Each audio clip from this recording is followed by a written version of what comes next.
दोस्तों, क्रिकेट का सबसे ज़्यादा तेज़ और सबसे ज़्यादा एक्शन से भरपूर फॉर्मेट T20 क्रिकेट, जहां हर बॉल पे कुछ नया होता है। लेकिन क्रिकेट फैंस के जहनों में एक सवाल उठने लगा है कि ये गेम जो है अब सिर्फ बैट्समैनों का खेल रह गया है।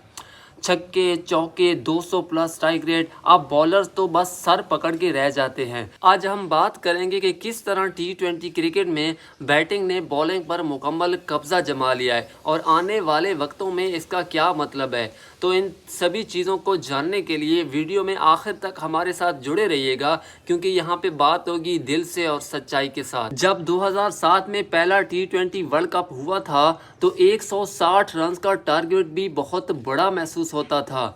उस वक्त भी बैटर रिस्क लेते थे लेकिन साथ में एहतियात भी करते थे। लेकिन आजकल का ऐसा दौर आ गया है कि बैट्समैन एहतियात भी नहीं करते हैं और फिर भी 200 रन्स बन जाते हैं। और आजकल के दौर में 200 रन्स भी बहुत कम महसूस होते हैं। जहां देखो बैटिंग के रिकॉर्ड टूट रहे हैं। IPL हो, PSL हो, BBL हो, हर जगह बैटर बॉलर पे हावी हो रहे हैं। तो इसका क्या मतलब है, इसकी क्या वजूहत हैं, क्यों T20 क्रिकेट बॉलिंग पे इतना हावी हो गई है। पहली सबसे बड़ी वजह बल्ले की टेक्नोलॉजी। आजकल बल्लों की चौड़ाई बहुत ज़्यादा आ गई है, वज़न बहुत कम आ गया है, लेकिन पावर बैट के अंदर बहुत ज़्यादा होती है, जिसकी वजह से बॉल बैट पे टच होते ही बाउंड्री पार कर जाती है। दूसरी बड़ी वजह है पावर हिटिंग की प्रैक्टिस। आजकल तमाम बैटर्स पावर हिटिंग की स्पेशल प्रैक्टिस कर रहे हैं, स्पेशल ट्रेनिंग कर रहे हैं, जिसकी वजह से जो बैटर हैं वो बॉलर पे हावी हो जाते हैं। तीसरी वजह है कि आजकल ग्राउंड बहुत छोटे हैं और पिचेस सभी फ्लैट होती हैं, जहां पे बॉलर्स को ना तो स्विंग मिलती है और ना ही पेस मिलती है और ना ही वो बॉलर कुछ कर पाते हैं, बैटर हावी हो जाते हैं। चौथी बड़ी वजह यह है कि पावर प्ले के रूल्स। पावर प्ले में ये होता है कि 2 फील्डर सर्कल के बाहर होते हैं और बाकी तमाम प्लेयर सर्कल के अंदर होते हैं, जिसकी वजह से बैटर को बाउंड्री लगाने में आसानी होती है। उसके पास अब सिर्फ तेज़ और लाइनों लेंथ काफ़ी नहीं है।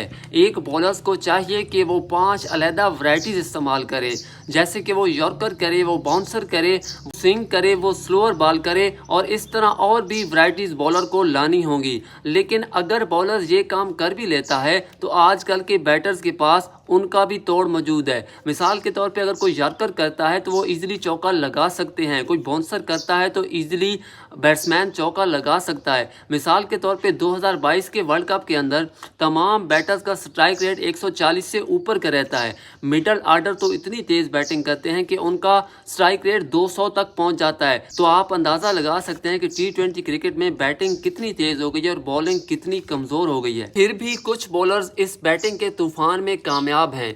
राशिद खान अपनी वैरायटी और तेज़ लेग स्पिन की वजह से, शाहीन शाह अफरीदी शुरू के ओवर्स में स्विंग करने की वजह से, और जसप्रीत बुमराह अपनी दुरुस्ती की वजह से। इन सब बॉलर्स के अंदर एक चीज़ मुश्तरक है कि ये जब भी ग्राउंड के अंदर उतरते हैं तो प्लानिंग के साथ और हर बॉल पर ये दिमागी तौर पर तैयार होते हैं कि किस तरह बॉलिंग डालनी है। माहिरीन कहते हैं कि अगर यही रूटीन रहती है तो कुछ टाइम के बाद 250 रन भी नॉर्मल लगने लगेगा। बैटर इतनी हावी हो जाएंगे कि वो 300 रन तक T20 क्रिकेट के अंदर पहुंच जाया करेंगे। तो इसका हल क्या है? इसका हल ये है कि ग्राउंड के साइज़ के अंदर इजाफा करना पड़ेगा। ग्राउंड आजकल बहुत छोटे हैं तो कुछ ना कुछ इजाफा करना पड़ेगा। दूसरे नंबर पे पावर प्ले के रूल्स में तब्दीली करना होगी, क्योंकि ये बैटिंग के लिए बहुत आसान रहता है। तीसरे नंबर पे बल्ले की चौड़ाई का कुछ करना होगा, उनका जो साइज़ है उसका कुछ करना होगा। ऐसे चौड़े चौड़े साइज़ लेके बैटर आ जाते हैं कि बॉलर को कुछ नहीं मिलता। लास्ट में आप लोगों से एक सवाल है, क्या आपको लगता है कि T20 क्रिकेट का जो तवाज़न है वो आने वाले सालों में बरकरार रहेगा या हमेशा बैटर बॉलर्स पे हावी रहेंगे? आपकी राय बहुत अहम है, कमेंट्स ज़रूर कीजिएगा।